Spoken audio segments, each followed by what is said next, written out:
Touré salaamaaleykum. maaleykum salaam. yow yaay présidente coopérative Une Femme Un Toit coopérative mun naa ne daal mooy coopérative bu njëkk fii ci France. Au départ maa ngi rappelé nit ñi doon ne waaw jigéen ñi daal ñoo soob rek bugg a amal seen bopp kër des années après yow coopérative bi fu mu toll. waaw coopérative bi de mi ngi fi ñu ngi ci liggéey bi ba léegi macha allah di sant yàlla di sant yonent bi tedd bi di sant sëñ Touba di sant suñu ñaari waajur comme ni ma ko waxee woon rek Une Femme Un Toit dafa jóg rek pour jàppale jigéenu immigré yi pour jigéen bu ne mën a am sa këru bopp.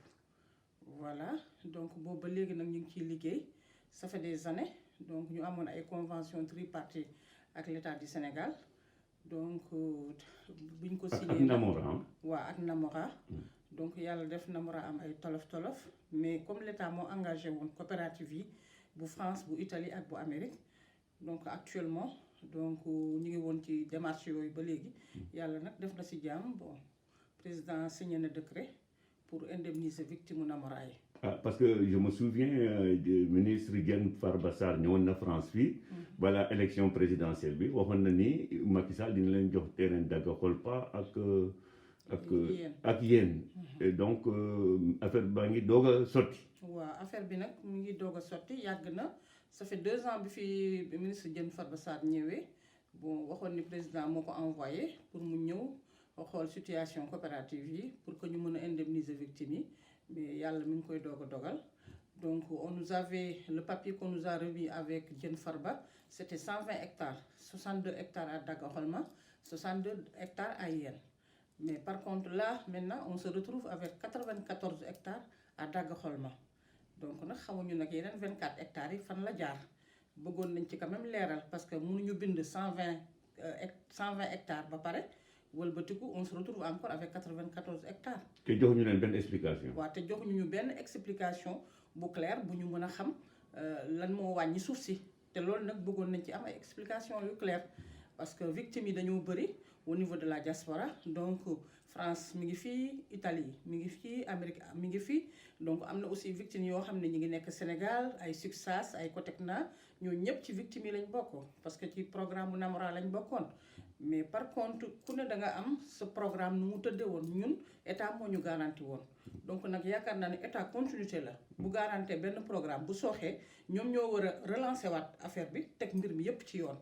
donc boobu ba léegi nag ñu ngi ciy daw ñaata yoon lañ dem Sénégal amul ministre bu ñu dajalul mais nag xëy na mbir mi léegi la ko yàlla sottil donc di ci remercier président de la République moom li mu waxoon ak diaspora bi def na ko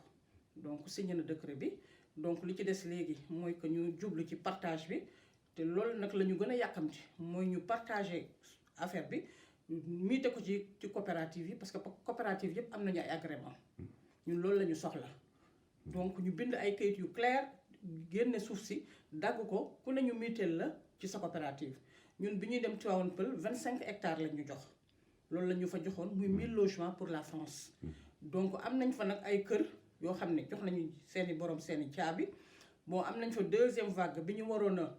jël clé yi jox ko seeni borom yàlla def nag am ñoo xam ne dañoo toj ay këru jàmbur dugg ci biir toj te loolu yëpp boo gisee mu am càggante état la parce que bu ñu jógoon ba tey affaire boobu réglé nañ ko bu yàgg déloger ñi nga xam ne ñoom ñoo toog ci këru jàmbur yi. squatteur lañu waaye dañoo squatter ay këru jàmbur donc ñoom ñoo war a jóg taxaw ak Descos parce que ministre Abdoulaye Fofana mi fi jógee moom defoon na ci jéego bu takku woowaa Descos ne léegi nañu organiser wu xool kañ nañu fay wàcc pour que ñu déloger ñi nga xam ne ñu ngi toog ci kër jàmbur yi. donc nag ce qu'on demande à l'État mooy une régularisation le plus rapidement possible bu Tivaouane Peulh parce que tamit investir nañ fa lu ëpp 1 milliard donc nag soxla nañu nag régularisation foncier bi pour que ña nga xam ne ñoo fa dëkk yor seeni kër mën a toog ci toogaay bu wóor parce que kër tamit boo ko jëndee ba ñu tabaxal la ba ñu jox la sa caabi nga dugg ci biir ba nga tamit kayit gu leer goo xam ne moo lay dëj ci kër googu te kayit boobu état moo ko war a délivrer donc nag nañ ñu délivrer bàyyi Tivaouane Peulh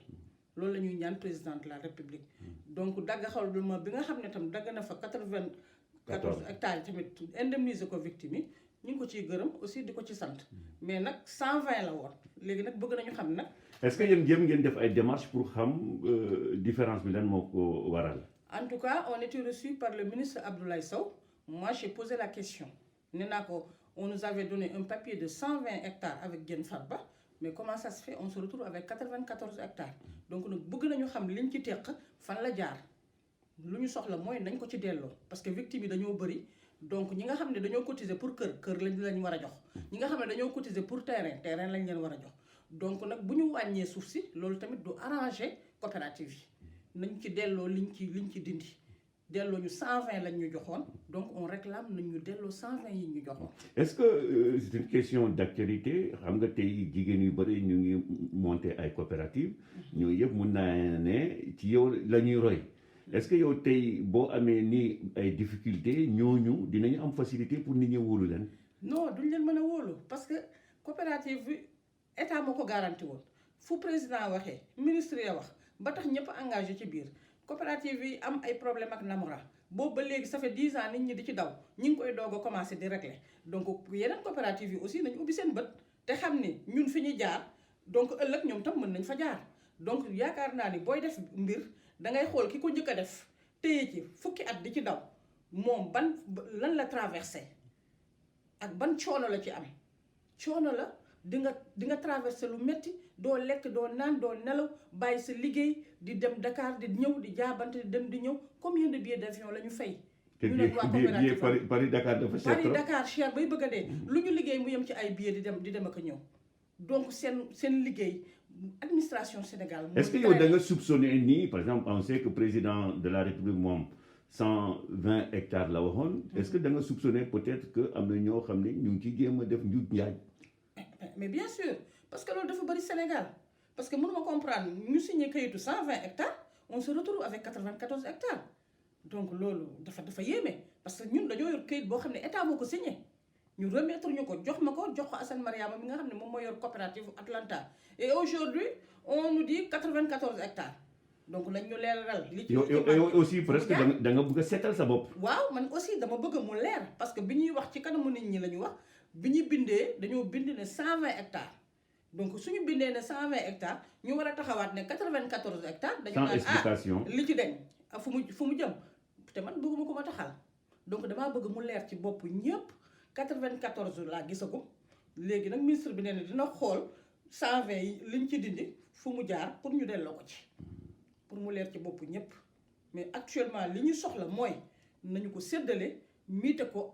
ci agrément yi parce que coopérative yi dañoo am ay agrément donc nañu loger suuf ci biir agrément yi mu nekk titre foncier direct loolu lañu soxla. mais yéen war ngeen am parce que déjà am nañu aussi dans le gouvernement un secrétaire d'État des Sénégalais de l'extérieur est-ce que jéem ngeen waxtaan ak moom pour mu appuyer leen aussi. tu sais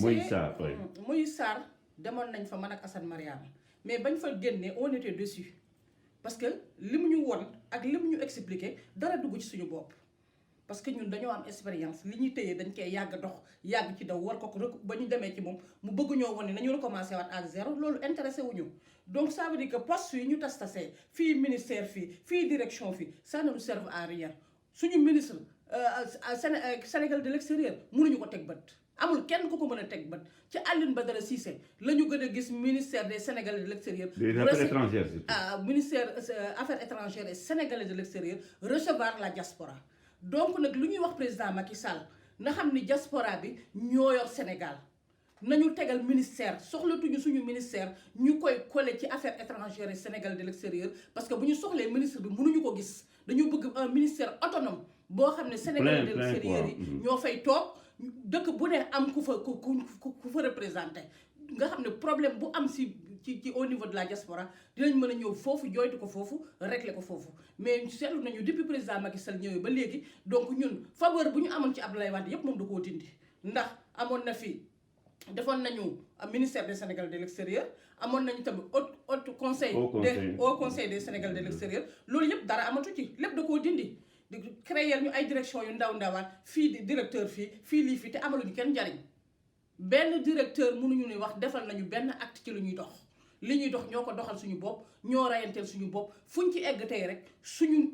Pastef moo ñu fa eggal mais du benn direction bu ñu jàppale dañuy wax te yàlla tax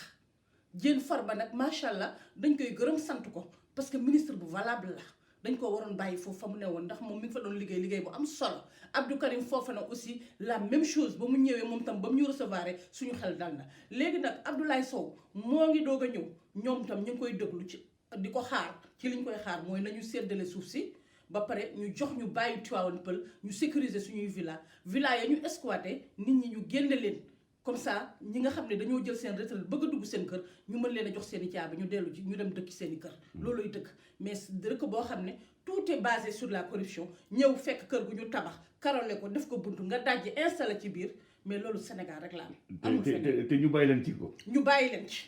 boobu ba léegi ñu bàyyi leen ci te loolu moo war a jeex ci Sénégal dëgg di fa dox ndax Sénégal de l'extérieur dañoo sonn nu ñu amee suñu xaalis dafa metti muy taw dañuy dem di liggéey muy neige dañuy dem di liggéey te Sénégal ñëpp dañuy xaabaabal kenn du teel a yeewu 10 heures amul fooy dem 10 heures ba fekk ku taxaw ci postam yàlla ça n'existe pas au Sénégal boo demee ci salon de coiffure ubbeegul boo demee ca médecin ba doo ko fa fekk boo demee ci ministère ba waxi nopp xoola Sénégal ci boppam ñoo liggéeyul qu'on se dise la vérité bu ñu nee dëkk na avancé na fekk citoyen ya fa nekk gëm nañu seen bokk bëgg nañu liggéey mais Sénégal yi bëggul liggéey du teel a yeewu amul fenn fooy ñëw fëgg 10 heures c'est ouvert ça n'existe pas y a que les taximans ñoom doo nga gis ci mbedd ñuy daw mais ni man gisuma fa leen lu fay ubbi mais ça c'est grave pour un pays qui veut se développer il faut que ça change il faut que les mentalités changent donc émergence bu ñu wax ni daal yow gëmuloo ko daal pour le moment daal man lu ma gëm mooy lu ma téye sama loxo daal ma mën koo publier woon ko ñëpp loolu laa gëm jox nañ ko séddale teg ko suñu loxo buñ ñu ko signé ba teg ko suñu loxo rek ñun tam bu ñu ñëwee delloo ci suñu diaspora mën a jàkkaarloog suñuy mbaam ne leen mi ngi nii état bi kat lii la waxoon def na lii kayit gaa ngi nii. Macky Sall sax xam na ni affaire foncière bari na corruption. mais bien sûr il y a que ça au Sénégal loolu rek benn kër ñu jël ko jaay ko fukki nit jël ko fukki nit ak juróom corruption bi ci boppam moo bari Sénégal en commençant ci suuf ba ci kaw mais loolu nag du tax dëkk dem parce que dëkk bu mënul dox ci njub bu mag ñi jubalul mais xale yi nan la ñuy jubalee. qu'on se dise la vérité buñ jógee ñi ngi traité waaw français yi jël nañu suñu lii français yi jël nañu suñu lii mais c'est normal français dafa gëm boppam français dafay liggéey ñun ñi nekk France fii kenn souffriru fi ñi ngi lekk ñi ngi naan jox nañu liggéey jox ñu ay kër bu ñu feebaree ñu faj ñu gratuitement lu ko waral parce que ñoom dañoo gëm seen bopp 4 heures du matin train yeeg métro yi lépp a fees mais Sénégal boo demee 10 heures mënuñoo yeewu amul dara lu ubbi ba pare ngeen ni dëkk bi na développé président nii non il faut que ça arrête il faut nit ñi changer mentalité yi changer président dafa am rôle am le ministre am rôle am dégg nga député bi am rôle am dégg nga maam le maire am rôle am waaye booy xool Sénégal da ngay defe ne kenn xamu ci sa rôle le citoyen aussi am rôle am ndax dëkk pour mu mën a dem il faut que yëf yi tegu ci yoon nit ñi nangoo liggéey fay seeni impôt yooyu ñuy defar commune bu ne moo war a defoon commune am boo fayee kii fay bu làmp yàqoo ñu defar bu tali yàqoo ñu defar lu yàqu ca commune ba ñu defar waaye lu yàqu ñu def brassard rouge taxaw président mais président géré wul loolu président gros œuvre la war a gérer mooy les routes les autoroutes stades yi créer ay industrie fu xale yi liggéey étudiants yaa ngi nii sonn bay bëgg a dee dañuy def des années école amuñu fu ñu liggéey amul parce que fi ñu war a toog dañ fay teg un illettré boo xam ne mënu sa bundi turam donc loolu moo war a jeex ci Sénégal ñi jàng ñu jox leen poste yi ñu liggéey administration Sénégal doxul ku wax ni dox na fenn doxu ci ay wax rek ay commission toog ci bureau rek di dajaloo ci bureau rek di lekk di naan rek ak a wax mais liggéeyuñu qu'on se dise la vérité te loolu moo am mais président mi ngi ci rôle am il faut qu'on se dise la vérité man la ma gis dem naa ba Bakel ci tal yu nooy nepp laa jaar donc liggéey na stade yaa ngi taxaw terre baa ngi daw moom loolu mooy rôle am mais est-ce que citoyens yi xam nañ ñoom luy seen rôle nañu fay seen ay impôts mais dëkk boo xam ne comme si mbasu tas gargote partout rien n'est organisé il faut que ça change on veut un changement loolu la ñëpp bëgg mooy mu changer corruption bi jeex fa maire sortant yëpp on fouille tout le monde képp koo xam ne da nga jëloon suuf jàmbur nangu ko jaay ko def ko sa poche IGE na ñëw def liggéeyam ñu nangu lépp jaay lépp delloo ko ci keesu état bi parce que loolu moo fa am ku ñu fal dangay fal yow ak say mbokk maire bu ñu fal ñun espace vert amatuñ ko Thiès man Thiès ouest laa dëkk mais amatuñu espace vert yañ fa amoon yëpp jaay nañ ko partout ñu def ko ay gargote loolu dëkk boo xam ne désordre ak saleté non loolu Sénégal rek la am nañu waxante dëgg donc benn président mënu leen a jiite même bu yàlla wàccoon sax mënu leen a jiite parce que yëf yi teguwul ci yoon. ah Coumba Touré man xamoon naa la si politique. c'est vrai mais tey dafa mel ni sa xol bi dafa. non parce que li ma gis la parce que dëkk boo xam ne rien n'est organisé gargote partout fu ne mbaar fu ne xot-xotaat buñ la jaayee kër nga war am droit sa kër 1 mètre sa buntu kër nga daal di jël 5 mètres def say mbaar piéton amul sax fu mu jaar mais loolu dafa war a jeex Sénégal. mais est-ce que loolu du faiblesse état bi aussi. mais faiblesse état bi la parce que bëgg carte électeur dina tax ñu bàyyi dëkk bi ku ne def lu la neex nit ki même booy def benn mandat da nga ñëw pour defaral na ñëpp xam ne yow defar nga bu ci xool am naa benn am naa ñaar bu dee liggéey rek moo la tax a jóg mais Sénégal ci boppam désordre bu moo fa bëri nit ñi discipliné wu ñu chacun fait ce qu'il veut loolu moo fa am bépp Sénégal boo fi yëkkati woon léegi benn marché bu mag nga jox ko mu noose ko ñaari fan jënd ko 4x4 takke ko ay jabar ñëw toog moo tax ñu jël affaire yi di ko jox tubaab bi tubaab xamul loolu loo ko jox ni ko liggéeyal mu liggéey ko chinois loo ko jox ni ko liggéeyal mu liggéey ko pourquoi sénégalais ñoom mënuñu def dara mu def ça veut dire qu'il y a un problème commencé woon nañ nettoyage yi mais dëkk baa nga salté fu ne gargote yi la ñu war a éliminer ci biir Sénégal def ay lieux yoo xam ne taxi yi ñu wutal leen bu amul hygiène cela veut dire que feebar yi lay yokk quoi bu amul ñu wut ay place yoo xam ne taxi yi foofu la ñuy nekk ñu defal leen numéro vert ku soxla sa taxi nga woo sa taxi mu ñëw jël si la ñu wut beneen espace boo xam ne sareet yi fa la ñuy nekk defal leen seen numéro vert ku soxla woo sa sareet mu ñëw jël la mais partout ay gargote partout longe tali bi yëpp ay mbaar laa ki xot-xotaat mais dëkk bu désordonné salté non mais c'est grave Sénégal du dem kenn mënu leen a jiite qu'on se dise la vérité le président est dans son rôle man li ma gis mi ngi liggéey mais li muy liggéey kenn gisu ko parce que ministre yi mu fal ñëpp dañoo làqatu kenn nanguwut a génne budget yi ñu leen di voter par an nañu génn ñu wax nit ñi xaas boobu lu ñu ciy def il faut qu'ils expliquent au peuple li tax ñu sanctionné Macky Sall c'est parce que ñi mu nekkal li ñuy liggéey wane loolu la ñuy wax daal entourage bi la du leneen si bu dee moom kese moom liggéey na nañ waxante dëgg liggéey na lu am solo ci biir Sénégal mën naa wax ni tey moom jéggi na Ablaye Wade ci liggéey bi mu def jéggi na ko yàlla xam na ko. yàlla te yow jéggi nga bu baax Ablaye Wade politique lu ma kenn man Ablaye Wade laa nekkaloon ba mu tegee ay koogam laa teg samay koog wante nag bu dëgg ñëwee dañ koy wax liggéey na mais liggéeyam feeñul lu tax feeñul parce que ñi mu àndal wane wuñ ko ñeme wuñu presse duñu génn wax lu ñu leen di votel budget yi ñu leen di jox fu ñu koy dugal dégg nga maam ku ne yaa ngi ne nuut ci sa côté loolu loo fi war a jeex buñ la wotelee budget ay milliards mais bu fin d'année bi jeexee war ngaa mën a ñëw expliquer ne lii nga ci def lii nga ci def lii nga ci def askan wi xam nga wane ni kat yow lañ la dénkoon def nga ci mais ku ne ne nuut yor say 4x4 di voyage def la neex première classe di lekk xaalisu dëkk bi loolu la nit ñi sonn xaalis dafa war a dellu ci askan wi te askan wi dañoo sonn lekk ñu naanuñu seen nelaw doyal ils sont trop fatigués donc bourse familiale bañ koy taxawal pour ñi nga xam ne dañoo néew doole moo tax waaye tey ji boo xoolee bourse familiale ña koy lekk politique yi doon koy lekk ku néew doole lekk ko yaakaar naa ne bu ku ne doon fay sa impôt pour ñu defar Sénégal dafay yomb il faut que nit ñi xam ni dëkk Europe yi li leen defar mooy ñun ñëpp dañuy fay impôt dañuy fay taxe lépp la ñuy fay fii ci la ñuy raxas suñuy kër di ci defar suñuy mbedd di ci tuur suñuy mbali waaye ñun kenn du fay buntu kër bu dañuy def ko gargot piéton fi mu nekk nii amatoo sax foo jaar Sénégal. mais généralement koo laaj dafay ne mais damay daan sama doole. mais daan sama doole tamit dafa am lieu yu ñu ko war a defee ça veut dire loolu yëpp manque d'organisation état la. bu ñu wutoon ay place yoo xam ne ki nga xam ne day lii la war a def ñu teg ko foofu mécanicien ba am place am mais xoola espace bu ñu gis teg nañ fa ay moto teg nañ fa ay camion ma ne la yëf yi mel ni jaxasoo mais Sénégal xoola defar ko yomb la il faut qu'on se dise la vérité nit ñi ci mentalité yi la ñu war a changer mentalité yi moo war a changer tant que changé wul dëkk ba du defar parce que mentalité yi moo changé wul nanguwuñoo changé loolu mooy seen problème Cheikh Sylla ba pare yépp nekk on est ça veut dire corruption boo xam ne kenn mënu la ko wax taximan yaa ngi bëgg a dee ñu leen di siroto de gauche à droite xëy na seen policiers yi bu ñu leen doon jox ay salaires yu baax jox leen ay indemnités yu wóor kon xoolal du ñu carotte kenn mais s'ils ont pas bien payé di yenn ci naaj bi suba ngoon c'est normal donc partout tu es carotté partout immigré yi nag ñun ñoo ci gën a dee lu ñu liggéey ñu lekk ko boo yónnee ne jëndal ma terrain ñu lekk boo yónnee ñu tabaxal ma ñu lekk loolu la nit ñi sonn boo gisee nit ñi dajaloo mbooloo mooy doole